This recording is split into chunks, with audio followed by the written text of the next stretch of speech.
Hello दोस्तों, आप लोग देख रहे हैं ये हमारे पास सैमसंग की फुल्ली ऑटोमेटिक वॉशिंग मशीन है और मैं इसे रिपेयर करना सिखाऊंगा। और इसके अंदर प्रॉब्लम क्या है कि डीसी का एरर आ रहा है और आप देखेंगे कि जितने भी इसके अंदर एरर के बारे में बताऊंगा उसको मैं आइडेंटिफाइड कर रखा है कि कैसे कैसे इसका एरर दिख सकते हैं।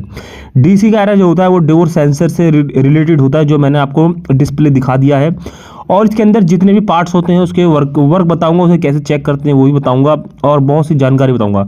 तो आप देख रहे हैं सबसे पहले हमने उसका ऊपर का पैनल खोल लिया। ये होता है हमारा जिट जेट होता है। यहाँ से क्या होता है कि पानी निकलता है। जब आप ऊपर से बटन दबाते हैं जिट जेट वाला, तो यहाँ से क्या होता है कि आपका पानी निकलता है और जो ऊपर वाला जो हमारा टप होता है इसके अंदर क्या है कि अपना कॉलर वगैरह धो सकते हैं और अपने कपड़े वगैरह जैसे जो ज़्यादा गंदे होते हैं उनको मैनुअली धो सकते हैं। तो यहाँ से क्या होता है, ये पाइप से यहाँ से ये प्रेशर जो है यहाँ निकलता है। जैसे ही आप वहाँ से ऑन करते हैं और यहाँ पे ये देख रहे बटन है और यहाँ पे इसके बगल में एक सेंसर भी लगा होता है जिसे बोलते हैं डोर सेंसर। ये लेफ्ट भी लगा होता है और राइट भी लगा होता है। तो ये हमारा डोर सेंसर का काम करता है। कभी कभार क्या होता है जब डीसी का एरर आता है तो वो भी हमारा ख़राब हो जाता है। और आप देखेंगे ये हमारा डोर स्विच का होता है। जब आपका गेट बंद होता है तो यहाँ से ये इसको मालूम हो जाता है कि हाँ भाई ये जो गेट है वो बंद हो चुका है। जैसे आप सेमी ऑटोमेटिक में देखते हैं वैसे यहाँ पे भी सेम चीज़ ऐसा होता है, पर थोड़ा बहुत क्या है वो अलग होता है। और इसके अंदर ये ऊपर वाले पैनल में एक तो जिट जेट का लगा होता है, हमारा फंक्शन करता है। ये यहाँ से हम बटन को दबाते हैं, ये इसका पानी वाला है, ये हमारा डोर स्विच का हो गया है। और इसके बगल में क्या होता है कि सेंसर वगैरह लगे होते हैं। तो कभी कभार क्या होता है कि सेंसर वगैरह जो है वो हमारे प्रॉब्लम कर देते हैं। और ये देख रहे हैं इसका जो टप वगैरह होता है, इस टप में क्या है कि ये पूरा हमने इसको खोल दिया है और चारों तरफ से इसके सॉकर वगैरह भी होते हैं। कभी कभार क्या होता है, सॉकर टूट जाते हैं तो अनबैलेंसिंग होता है। तो यहाँ पे अनबैलेंसिंग का भी लगा होता है कि अनबैलेंस कैसे इसको बैलेंस में लेके आए। तो उसके लिए भी यहाँ पे पॉइंट जो सेंसर वगैरह लगे होते हैं वो काम करते हैं। सो गाइस, अगर आप हमारे चैनल पर नए हैं तो प्लीज़ चैनल को लाइक सब्सक्राइब जरूर कर लेना, क्योंकि इसमें आप लोगों का एक पैसा नहीं लगता है, क्योंकि आप लोग हमें सपोर्ट करते रहते हैं तो हमें मोटिवेट मिलता है कि आप लोगों के लिए यार ऐसी वीडियो लेके आते रहें और आप लोग हमें ऐसे ही सपोर्ट करते रहें। तो आप देख रहे हैं कि यहाँ पे एक ये सेंसर लगा है ब्लू कलर का अंदर की तरफ, इसे ही बोलते हैं डोर सेंसर। जैसे यहाँ पे लगा होता है एक राइट साइड जिट जेट वाले जहाँ पे हमारा वाटर स्प्रे वहाँ पे लगा होता है, यहाँ पे एक कोने में लगा होता है। तो प्रॉब्लम क्या आता है कि इसकी जो तारें हैं वो चूहों ने काट रखा था और कभी कभार जब ये भी ख़राब हो जाता है सेंसर, तब भी क्या आता है डीसी का एरर आता है। तो आप देखेंगे हमने यहाँ पे एक ग्रीन कलर का और रेड कलर का वायर जोड़ के इसे बड़ा कर दिया है, क्योंकि जो तार है वो चूहे ने ज़्यादा काट दिया था और तार जो है वो छोटा हो गया था। तो बहुत से लोग क्या है कि सोचते हैं डीसी का एरर आ रहा है बस डोर स्विच चेंज कर दो हो जाएगा। तो भैया कभी बार क्या होता है कि आपको ये भी चेंज करना पड़ जाता है। और मैंने इसका जो शुरू में दिखा दिया है आपको कि इस डिस्प्ले में डीसी का जो एरर रहता है वो कैसे बनता है। तो वापस से इसको यहाँ पे लगा देंगे जैसे हमने खोला था। और आप लोगों को जैसे जैसे खोलना है वैसे वैसे लगाना है, क्योंकि जो हमारे भाई जो होते हैं वो सेमी ऑटोमेटिक करते हैं, वो फुल्ली ऑटोमेटिक करने में घबराते हैं क्योंकि वो सोचते हैं कि बहुत इसके अंदर ताम झाम है, ये हम लोग नहीं कर पाएंगे। तो ऐसा कुछ नहीं है, सब कुछ सेम होता है। ये जो फुल्ली ऑटोमेटिक वॉशिंग मशीन होती है ये अपनी प्रॉब्लम खुद आइडेंटिफाई करती है एरर के माध्यम से।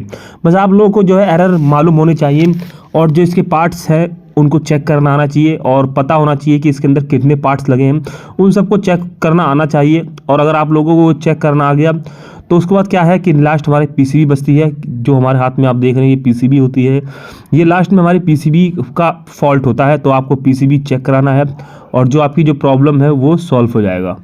तो ये सारी चीज़ें फुल्ली ऑटोमेटिक वॉशिंग मशीन में होता है चेक करने का। आप जैसे आप फुल्ली ऑटोमेटिक की पीसीबी चेक करते हैं तो अगर ख़राब होता है तो भाई वो जो आप जहाँ से रिपेयर करा रहे हैं वहाँ वो ख़राब हो जाएगा। और इसको निकालने का तरीका बहुत अलग होता है, जैक टू जैक सारे पॉइंट होते हैं इसके अंदर। ऐसा नहीं है कि कहीं भी जैक कोई भी कहीं भी लग जाएगा, जहाँ पे जिस जैक का जहाँ जगह बना है वो वहीं लगेगा। तो आप देख रहे हैं कि यहाँ से ये हमारा सेंसर के पॉइंट जा रहे हैं, यहाँ पे कोने में हमारा डोर स्विच का भी होता है, तो यहाँ से जिट जेट के पॉइंट भी जाते हैं। तो ये कोने में क्या है कि तारों का चूहों ने बहुत ज़बरदस्त काट दिया था, जिसके कारण आप देख रहे हैं टेपिंग मैंने कर दिया है। जहाँ जहाँ तार जैसे जुड़े थे कलर वाइज, ब्लैक ब्लैक में, येलो येलो में, मतलब आगे नीला था, यहाँ पे तार छोटे थे तो मैंने वही कलर वाइज तार जोड़ दिए हैं। तो आप लोगों को भी उसी प्रकार से तार जोड़ देने हैं, जो कलर जहाँ लगे हैं वही कलर को आपको जोड़ने हैं। ऐसा नहीं कि कोई भी कलर कहीं में लगा देंगे तो जो प्रॉब्लम है वो आपकी आती रहेगी, प्रॉब्लम दूर नहीं होगी। तो इसके अंदर क्या होगा कि चूहे चाके सारे तार वगैरह काट दिए थे, सेंसर के वायर वगैरह काट दिए थे। तो आप देखेंगे जो हमारे कोने में ये डोर स्विच लगा हुआ है, कभी कभार क्या होता है इसके अंदर जंग वंग भी आ जाता है, जिसके कारण जो है ये काम नहीं कर पाता है। तो कभी कभार कोई छोटी सी डीसी का एरर अगर आता है तो आप लोग क्या है कि इसको हल्का सा रगड़ के साफ़ कर लेंगे तो आपका जो डीसी का एरर है वो चला जाएगा। तो आशा करूँगा कि आप लोगों को ये डीसी का सब कुछ समझ में आ गया होगा।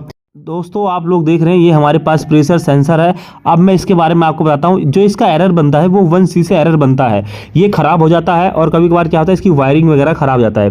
तो सो गाइस अब इसको मैं चेक करने का तरीका बताता हूँ। अगर आपने वॉशिंग मशीन को सप्लाई दे रखा है तो आपको इसके बोल्ट चेक करने हैं कि पीसीबी वोल्टेज भेज रहा है कि नहीं भेज रहा है इसको प्रेशर सेंसर को। तो आपको क्या करना है, बीच वाले पे रखना है और लेफ्ट और राइट वाले कंटिन्यू चेक करना है कि इसमें बोल्ट आ रहे हैं नहीं आ रहे। अगर सेम वोल्टेज आते हैं, बीच में एक पॉइंट रखने से और लेफ्ट और राइट में बोल्ट सेम आ रहे हैं, तो समझ जाइए कि आपका पीसीबी करंट भेज रहा है और आपकी पीसीबी सही है, प्रेशर सेंसर में दिक्कत है। तो आपको क्या करना है, जैक निकालना है और मशीन को ऑफ करने के बाद एक बार प्रेशर सेंसर को चेक करना है कि ये वर्क कर रहा है नहीं कर रहा है। तो आपको क्या करना है, लेफ्ट और राइट में आपको बीप की आवाज पे चेक करना है। अगर बीप की आवाज आती है तो समझ जाइए कि सही है और बीच में नहीं आना चाहिए। लेफ्ट और राइट में इसका जो कॉइल होता है और अगर ये बीप की आवाज आता है तो सही है, और अगर बीच में और लेफ्ट और राइट में आता है समझ लीजिए कि शॉर्ट हो रखा है। तो ये चीज आप लोग समझ जाइए। अब आते हैं इसके नेक्स्ट क्वेश्चन पे आते हैं। तो आप देखेंगे यहाँ पे ये 4C का एरर बनता है। अब मैं इसको बताता हूँ। 4C का जो एरर बनता है वो नल को चेक करने का बनता है। नल से पानी प्रेशर चेक करना है, इनलेट फिल्टर और ये बॉक्स देखना है, डिस्टेंस बॉक्स का देना है, ड्रेन लाइन, मतलब ये सारे एरर मैंने बता दिया। तो आप देखेंगे यहाँ पे ये क्या होता है कि इनलेट वॉल होता है। तो इनलेट वॉल में क्या होता है कि जैसे पानी कभी स्लो आ रहा है तब जाके ये 4C का एरर आ जाता है। और आप देखेंगे ये जो इनलेट वॉल होता है इसके अंदर भी क्या होती है, मोटर होती है, एक एसबी का काम करता है। अगर आपको इसको क्या है 230 वोल्टेज चाहिए होते हैं चलने के लिए, तो आपको जहाँ पे ये वायर आ रही है एक एसबी में, उस पर आपको डायरेक्ट चला के चेक कर लें कि यहाँ पे होल्डर बल्ब की सप्लाई आ रही है कि नहीं आ रही है। अगर होल्डर बल्ब का सप्लाई यहाँ पे आ रही है, मतलब बल्ब आपका जल जाता है, तो समझ जाइए कि भाई बल्ब तो सप्लाई पीसीबी भेज रहा है, लेकिन आपका ये इनलेट वॉल है ये खराब है। इसको आपको डायरेक्ट भी चेक कर लेना है कि क्या है कि ये चल रहा है कि नहीं चला। अगर चलेगा तो ये वाइब्रेट करेगा, नहीं चलेगा तो ये साइलेंट हो जाएगा। और दूसरी बात है, कभी बार क्या होता है कि इसके अंदर कचरा वगैरह फंस जाता है, जाली लगी होती है इनलेट वॉल में, तो उसको भी आपको सफा करना है। कभी कभार क्या होता है कि पानी स्लो आता है तब भी ये एरर बनता है। बाकी मैंने लिस्ट दे दिया है कि ये एरर कैसे कैसे बनता है।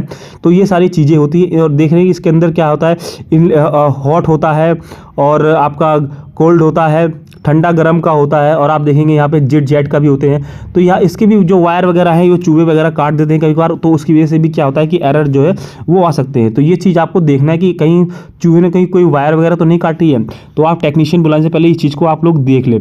सो गाइस प्लीज़ चैनल को सब्सक्राइब जरूर कर लेना। जो लोग अब यहाँ तक वीडियो को वॉच कर रहे हैं, आपसे बार बार रिक्वेस्ट है, क्योंकि आप लोग वीडियो लाइक सब्सक्राइब कर देते हैं तो हमें वीडियो बनाने में बहुत ज़्यादा मोटिवेट मिलता है। तो आप लोगों को मैंने ये सारी चीज़ बता दी है। उसके अंदर सब कुछ जैक टू जैक सिस्टम होता है। अब मैं इसके एक फंक्शन के और बारे में बता दूंगा। और आप देखेंगे ये हमारे पास एक पीसीबी है। पीसीबी को लास्ट मॉडिफाइड करते हैं जब सारे पार्ट्स हम लोग चेक कर देते हैं। तो पीसीबी क्या है, कमांड भेजता है, कभी प्रेशर स्विच को भेजता है। और एक चीज़ बता दूं कि जब आप प्रेशर स्विच का जो फॉल्ट आता है तो उसको चेक करने के लिए क्या है, कभी बार क्या होता है जिसको पाइप जो होती है उसको चूहे वगैरह काट देता है, उसको भी एक बार चेक कर लेना है ये कहीं से भाई लीकेज वगैरह तो नहीं कर रहा है, चूहे वगैरह काटे तो नहीं है। तो उसको भी ये लोग बहुत लोग चेक नहीं करते हैं। और पीसीबी को भाई पीसीबी सप्लाई भेजता है। अगर जो भी आपने कमांड पीसीबी पे सेट कर दिया है और जो भी पार्ट को ये सप्लाई भेज रहा है, अगर वो सप्लाई वहाँ तक पहुँच रहा है तो समझ जाइए कि भाई ये सही है। अगर ये सप्लाई नहीं भेजता है तो ये पीसीबी खराब है। बाकी अगर तब भी ना समझ आए तो एक बार इसको चेक करा लें। अगला क्वेश्चन हमारा है 3C एरर, मोटर का खराब हो जाना। कभी कभार क्या होता है कि मोटर जो है आपकी ख़राब हो जाता है तो ये 3C का एरर बनता है। तो मोटर कभी कभार फूक जाती है।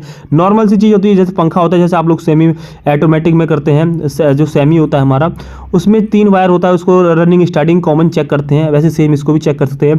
और आप इसको देख ले कि पीसीबी मोटर को करंट भेज रहा है कि नहीं भेज रहा है। पता चले बीच में से तार ब्रेक हो रखे हैं और मोटर तक करंट ही ना आ रहा हो, तो तब भी क्या है कि 3C का एरर आ जाएगा। मोटर को आपको डायरेक्ट चला के चेक कर लेना है और करंट यहाँ तक आ रहा है कि नहीं आ रहा है वो भी चेक कर लेना है। और देख लेना चूहे वगैरह तार काटे तो नहीं है, ये सारी चीज़ें चेक कर लेते हैं। अब उसके बाद हम आएंगे इसके अगले फॉल्ट पे। तो आप लोग इसको कर सकते हैं। और आप देख रहे हैं कि हमारी क्लच होती है, इसके अंदर गियर बक्से हो गए होते हैं। तो जैसे से आपको खोलना है, और ये आप देखेंगे यहाँ पे ड्रेन होता है जहाँ से पानी आपका निकलता है। ये यहाँ से मोटर जो है इसको खींचता है और क्या है कि पानी जो है आपका ड्रेन वाला निकल जाता है। तो इसके अंदर ये 2 वायर है। इसको भी क्या होता है कि ये देखेंगे कंडेंसर के वायर, इसके अंदर देखेंगे कि कंडेंसर लगा हुआ है। तो ये कंडेंसर से मोटर जो है वो ऑपरेट होता है। तो आप लोगों को मैंने बता दिया है सारी चीज़ें। अब एक लास्ट क्वेश्चन पे आते हैं, ये आता है हमारा 5C का रहता है, ड्रेन ड्रेन से प्रॉब्लम आता है, ड्रेन पाइप होता है जैसे लेवल में नहीं है, ड्रेन पाइप जैसे ऊपर आपने रख रखा हो, तो ये आप देख रहे हैं, आप लिस्ट मैंने दे दिया है, 5C एरर बनता है। तो आपको ये मोटर को है कि डायरेक्ट चेक कर लेना है लगा के, और इस बार इसकी सप्लाई चेक कर लेनी है, यहाँ पे सप्लाई जो है मोटर तक आ रहा है कि नहीं आ रहा है। ड्रेन करने के बाद जब आप स्पिन पे डालते हैं तो अगर आपका करंट अगर यहाँ तक आ रहा है फिर भी अगर मोटर नहीं चलती तो भाई मोटर को आप चेंज कर दें और डायरेक्ट लगा के चेक कर ले। और ये क्या होता है कि जैसे आप ड्रेन पे डालेंगे तो ये जो ये वाला हिस्सा होता है ये ऊपर की तरफ खींचता है। और कभी कभार क्या होता है कि जैसे इसको खोल के चेक कर ले कि इसके अंदर कहीं कचड़ा वगैरह तो नहीं फंसा है, पानी अगर नहीं निकलेगा तब भी क्या है कि ये एरर दे देगा। तो इस कभी कभार क्या होता है कि धोते समय सिक्के फंस जाते हैं, कचड़ा वगैरह फंस जाता है, तो उसको आपको सर्विस कर लेना है। और ये जो मोटर होता है वो ड्रेन वाली मोटर होती है, ये मोटर क्या है कि रस्सी को खींचती है तब जाके पानी निकलता है। सो गाइस ये सारी चीज़ें मैंने आपको बता दिया है और आशा करता हूँ कि आप लोगों को ये सारी चीज़ें समझ में आ गई होंगी। और वीडियो अगर अच्छी लगी हो तो चैनल को लाइक सब्सक्राइब जरूर कर लेना, क्योंकि आप लोग हमें सपोर्ट करते हैं तो हम आप लोगों के लिए ऐसे ही इंटरेस्टिंग वीडियो लेके आते हैं। नेक्स्ट टाइम मिलते हैं, नेक्स्ट टॉपिक के साथ मिलेंगे। सो गाइस तब तक के लिए बाय, जय हिंद।